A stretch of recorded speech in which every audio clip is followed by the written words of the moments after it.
Should a corona consent be taken from each and every patient who comes to a doctor's clinic, hospital?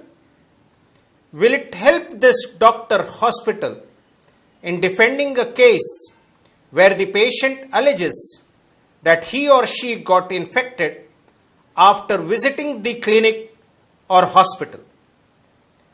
Corona consent, a new term that is now doing the rounds amongst doctors in India.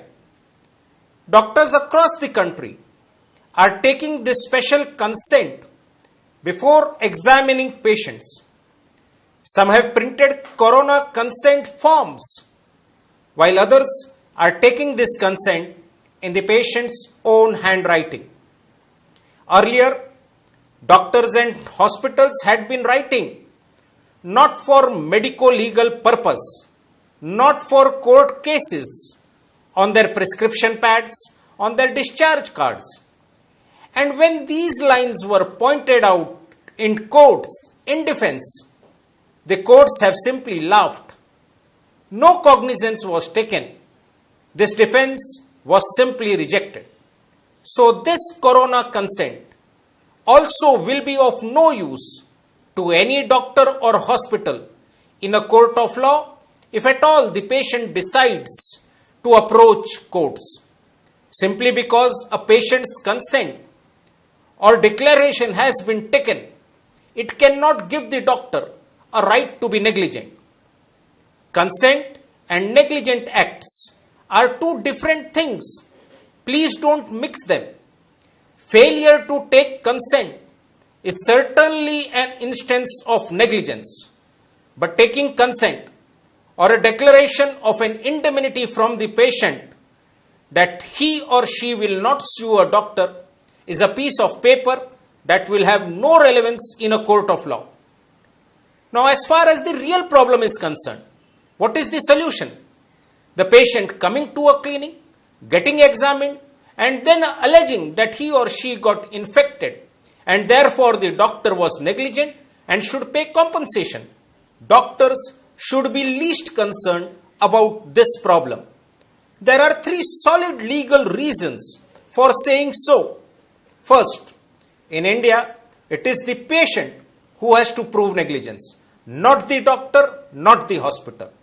How will a patient conclusively prove that he or she got infected only at the clinic, not while coming to the clinic or going back home? Second, this is an emergency. The courts are more than lenient in such situations. We have a plethora of reported cases, even from the apex court, the Honorable Supreme Court of India. Mistakes, errors are overlooked, condoned. Third, most of the states have come up with requests, with advisories, appeals to doctors to open their clinics, to open their hospitals. These directions have been given under the Epidemic Diseases Act 1897.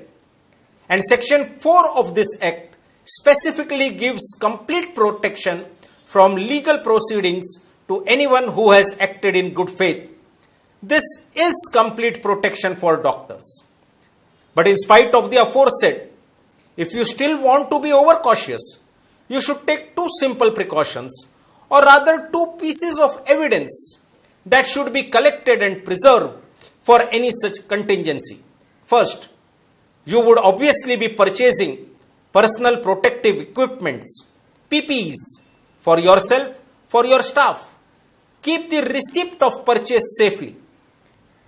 Second, you would have put up posters in your clinic about following proper hygiene, distancing, and so on.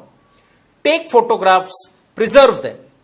If at all a patient goes to court, then these two documents are enough to prove that you had taken the requisite precautions in this pandemic. So please remember, this corona consent is not required legally, except manage your patients without any fear of law or courts. Courts and law are on your side, at least in this pandemic. Thank you.